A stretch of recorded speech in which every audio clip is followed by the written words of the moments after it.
Hey everybody, John the Other here, obviously. Now, I'm going to show you two pictures in a minute of two different people, and one of them is a predator.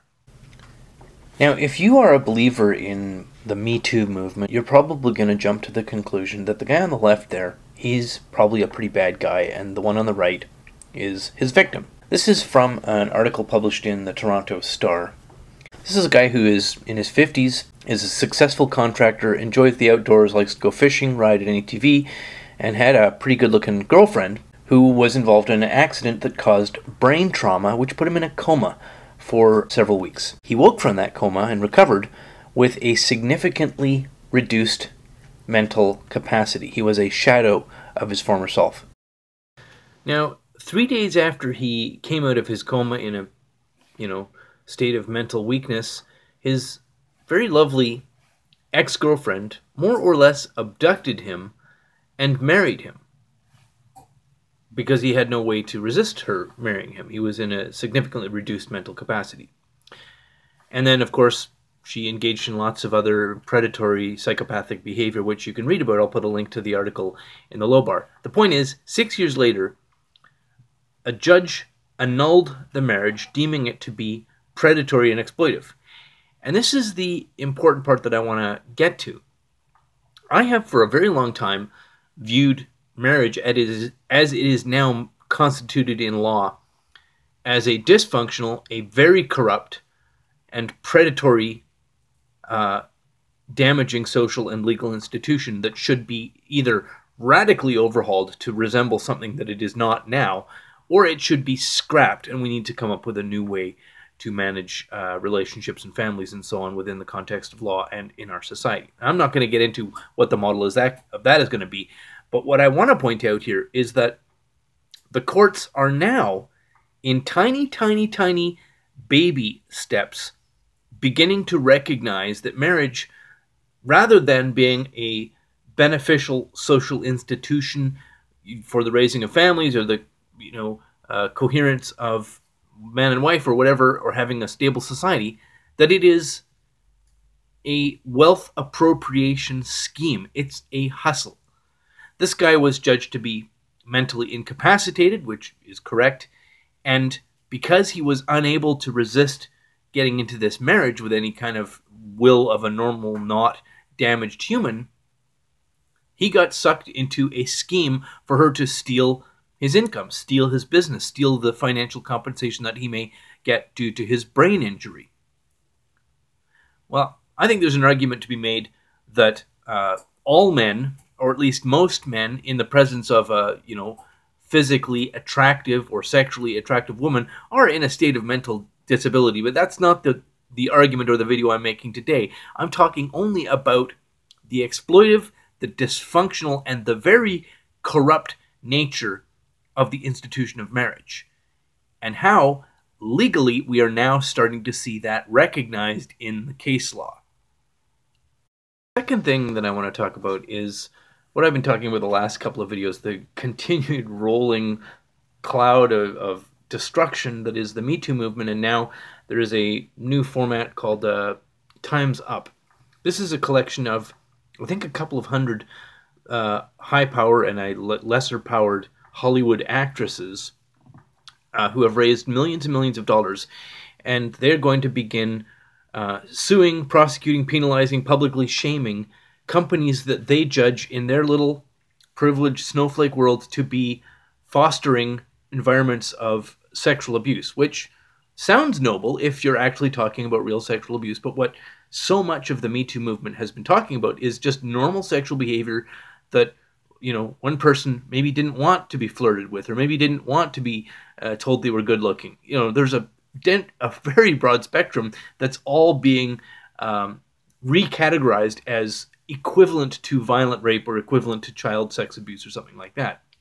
Anyway, what I get from this is that, and I'm sure I'm not the only person to figure this out or to see through this. This has nothing whatsoever to do with protecting against or preventing sexual abuse or preventing sexual predation or sexual bad behavior.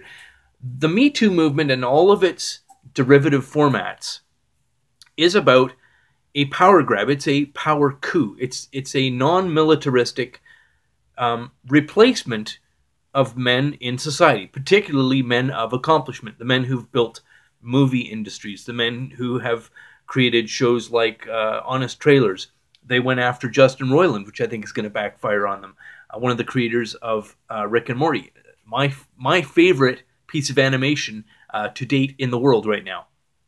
Anyway, Alyssa Milano, the beginner of the Me Too hashtag, wrote an article for Rolling Stone a couple of days ago, and I'm just going to read you one tiny paragraph from the middle of that article that I think reveals the character and the intention. She says, "I think there is nothing in our education system about gender equality, about compassion or empathy, about equality in general. We so often teach what we expect from our youth, from our history, and where we come from. History is a big part of the lesson, but we also need to teach based on ideals of what it means to be a good person." I agree. It's just I probably don't agree on what that definition is. "And where we hope to be in the future." She continues, "I have a 6-year-old boy and a 3-year-old girl, and I've started teaching them now." This is the good part. "Even though my son can read and my daughter cannot, she still gets to pick the book." And then in quotes, "But Mom, I'm the one that reads," he says. In quotes again, "It doesn't matter, I say. What your sister wants matters. Instinctively, they know what is equal. So to me, this is cultivating what is already inside them." So the boy says, he's 6 years old, he says, "But Mom, I'm the one that reads." And she says, "It doesn't matter. What your sister wants matters." Do I need to translate here? She's talking about her own 2 children, a 6-year-old and a 3-year-old, and she's instructing them very explicitly that what the girl wants matters and what the boy wants doesn't matter. I mean, I don't have to read between the lines here. This is explicit. It just happens to be an anecdote told in the middle of this large article, the article proclaiming to be about sex assault. It's not. It's about replacing men in society. I think we are having a society, our society is dividing right now. The Mike Pence rule is in wide usage all around North America and probably the UK right now.